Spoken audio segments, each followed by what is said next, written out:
welcome back. Today we're checking out another SCP video. Today it's going to be SCP-073 Cain.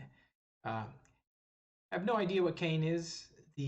Literally the only thing that comes to mind when I hear the word Cain is Cain and Abel from the Bible. And I mean, I don't know. This is the SCP Foundation. It could be, but this guy here looks like he's got cyborg augmentations, robotic arms and whatnot. So, I don't know. Last time I heard the story of Cain and Abel, he was not a cyborg. But if this is the same person, then let's find out. So this is Cain from SCP Illustrated.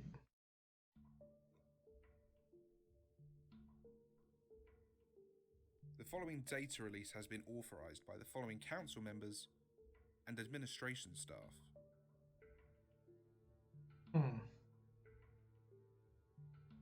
Description: SCP-073 appears to be a snap!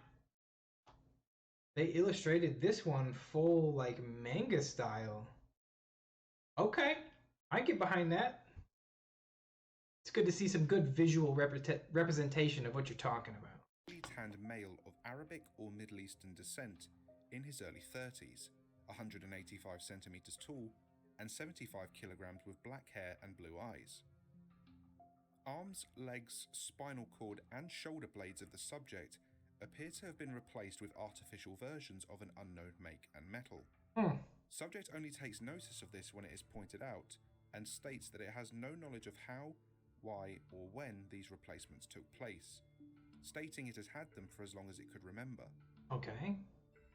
There is a symbol engraved into the forehead of the subject which appears to be of Sumerian origin. Symbol has of yet been untranslated, and subject appears distressed when the symbol is mentioned at all, refusing to speak on it. Subject does need to eat and drink on a regular basis, but is strictly carnivorous owing to its effects on plant-based items.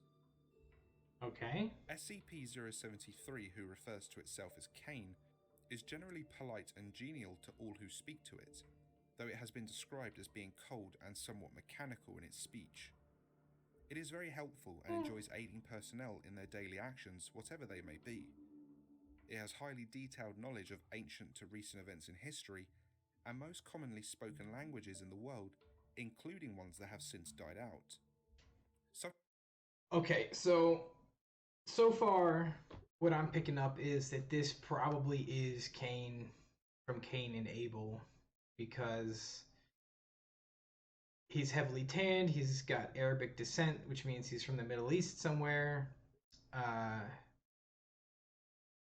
He speaks lots of old, if not dead, languages, and has knowledge of events from ancient history. So,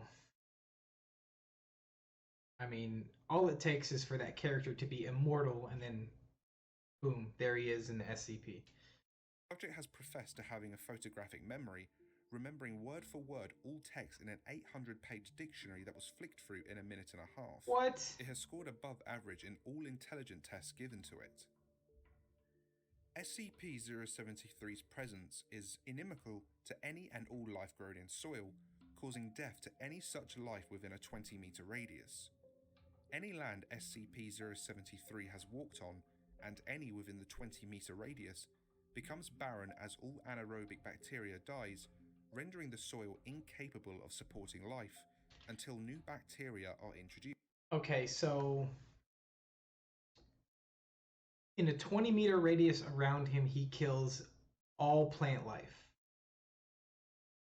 Not animals, not humans. Only plant life. Okay. Not sure why, but okay. Anything that is derived from soil-grown life, such as wood and paper, immediately rots and disintegrates upon touch of SCP-073. Further affected derivatives include anything hydroponically grown. Violence directed towards SCP-073 reflects any damage inflicted on SCP-073 directly back onto the attacker, although SCP-073 visibly remains unharmed. This applies to any damage directed at SCP-073. Attempts to get tissue and blood samples have proven futile. When the procedure was initiated, personnel carrying out the action felt the sensation of whatever was applied to SCP-073 and wound up with a sample of their own blood or tissue, What? despite the fact that all actions were directed solely at SCP-073. Okay, that's kind of wild. He is able to,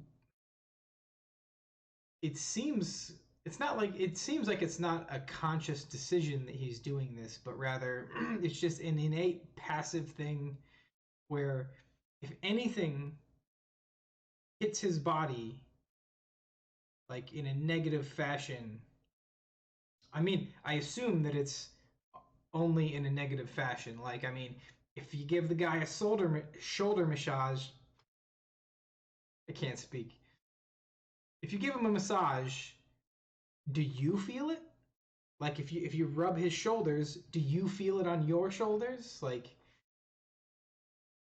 that's interesting. And what really blows my mind is it's not just I punch you in the face and my jaw hurts, but when they try and take blood from him, even though you physically stuck the needle into his body, you end up drawing your own blood out. That's crazy.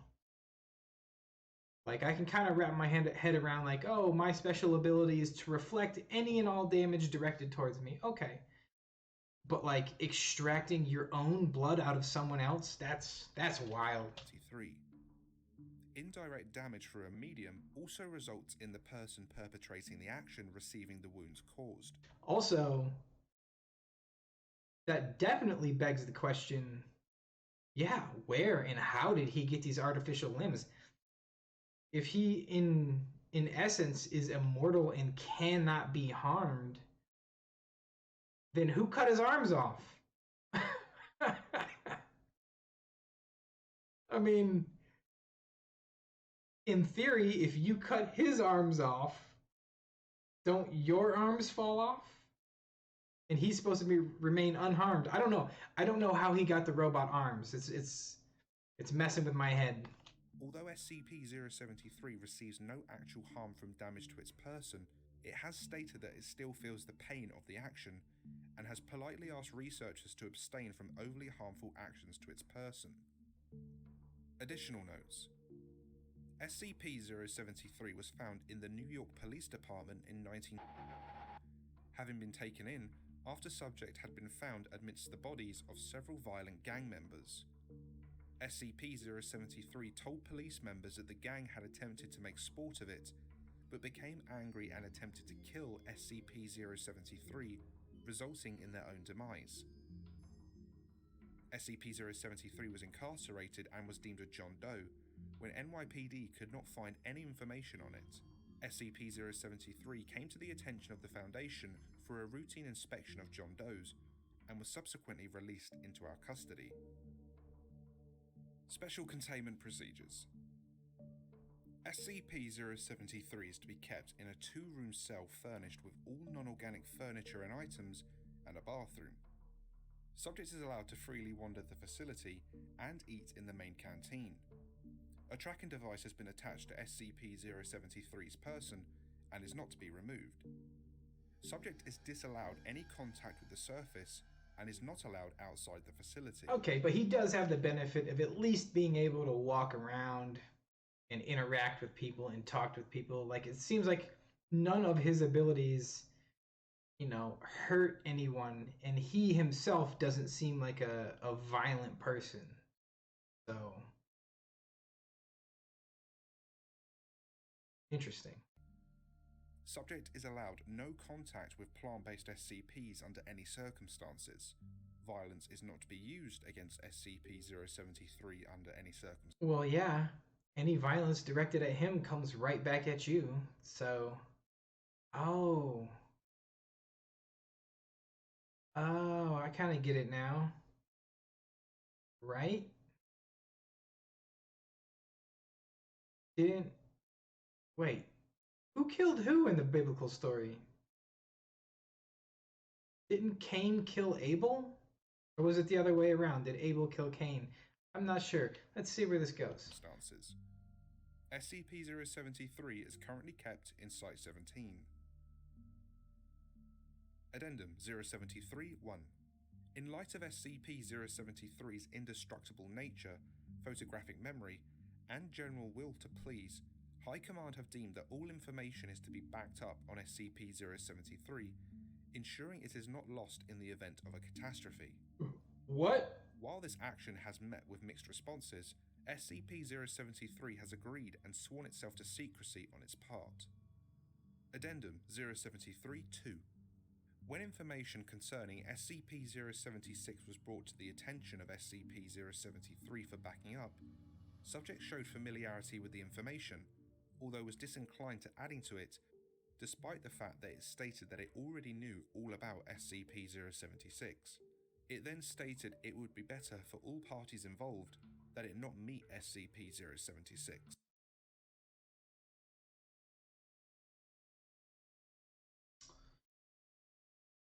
Okay, wow. So this guy's memory is so advanced that he can perfectly remember anything that he sees.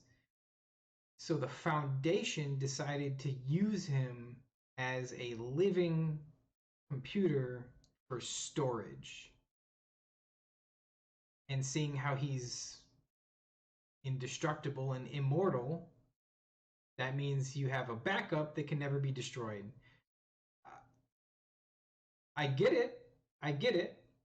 And they're certainly placing a whole boatload of trust into Cain, because, I mean, knowledge is power, and if he knows everything about the SCP and its structure and every SCP contained within the Foundation, I mean, boy, he might be a backup for information, but if he ever goes rogue, he's going to be like the biggest liability. But I guess he's proved himself to be, non-violent, non-aggressive, non-hostile, doesn't have like plans to take over the world or anything. So, okay. And he says that he knows about SCP-076. And he's 073. I'm just going to go out on a limb here and say 076 is Abel, right? If we're talking about Cain, this other guy in the background here must be Abel. Addendum 073-3. Examination of the unidentified metal on SCP-073 has suggested that it is beryllium bronze, a metal that has been documented as being utilized by various anomalous cultures and entities. Most notably, beryllium bronze is a component found in SCP-1216, 1427, 2481, and 2711. I have no idea what those SCPs are. If you know what those SCPs are, leave them down below in the comments. Maybe I'll check them out. Have no idea what they are right now. In light of this new discovery, the Foundation began working in an attempt to trace the origin of beryllium bronze and how it initially spread throughout the world. When prompted, SCP-073 was able to provide information that suggests that beryllium bronze originated in the Middle East, though the exact point of origin has yet to be determined. Further research into the origin of beryllium bronze is currently ongoing. And that concludes SCP-073. Alright guys, that was pretty interesting. That was SCP-073 Cain from SCP Illustrated. Boy, he's an interesting character. He's apparently Cain from Cain and Abel. He's been around since at least biblical times. Well, no, I take that back. If it's to be believed that that is Cain from Cain and Abel, he actually predates most of biblical history. because Cain and Abel was supposed to be, at least according to the Bible, the first instance of what? Man on man violence, right? So, pretty interesting.